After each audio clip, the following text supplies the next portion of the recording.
Hello everyone, and welcome to another Monster Hunter World video. This is Thegameconomist, and today I'm going to be giving you guys a detailed guide for using the Dragoon Emote to dodge Ecliptic Meteor.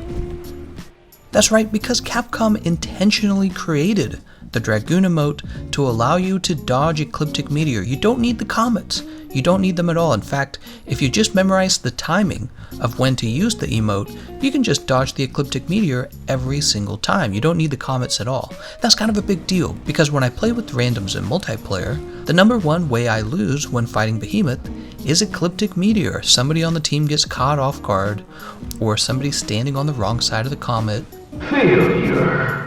Or all the comets have been destroyed and people don't know that you can actually leave the room, let him regain health, and then come back and he'll have enough health to summon a new comet. People don't know those things, so everybody seems to be dying to Ecliptic Meteor. Is math related to science? Let me go ahead and start off by saying if you don't have Ecliptic Meteor, just keep playing through the Behemoth DLC. You'll actually unlock it before you get to the main Behemoth quest.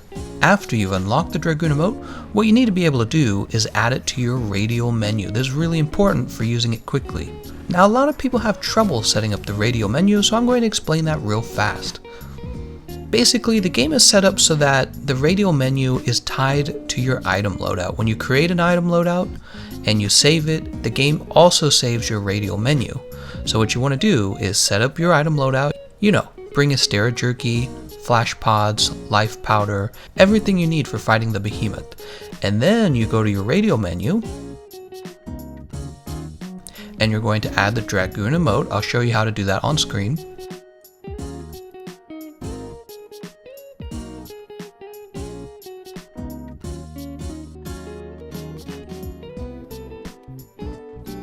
And after you've added it, you have to go back and save that loadout. And then next time you go in to fight Behemoth, you're going to use that loadout and the radial menu will be set up so that the Dragoon Emote will be waiting for you when you open up your radial menu. Alright, so a lot of you probably already knew how to do that, but hopefully the people who didn't know how to do that, you're aware of it now, so that you can start bringing the Dragoon Emote into your Behemoth fights.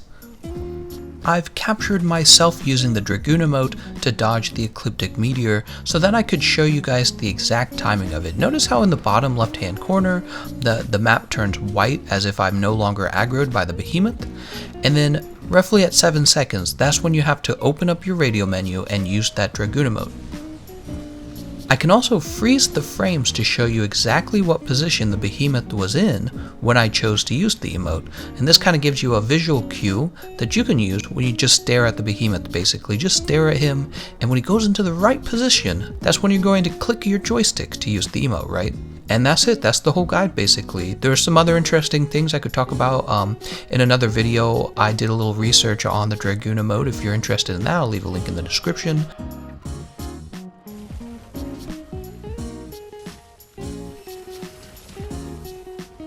Also, somebody recently, it looks like they successfully dodged Teostra with the Dragoon Emote, the Supernova. Now when I was testing it, it just didn't work for me. It looks like the person who dodged him dodged very early. I don't know if that helped. I don't know if maybe there was something else going on, like maybe he happened to be out of range of Teostra, but it looked like he's in range and he's not wearing the temporal mantle, so who knows, I might have to go back and try again.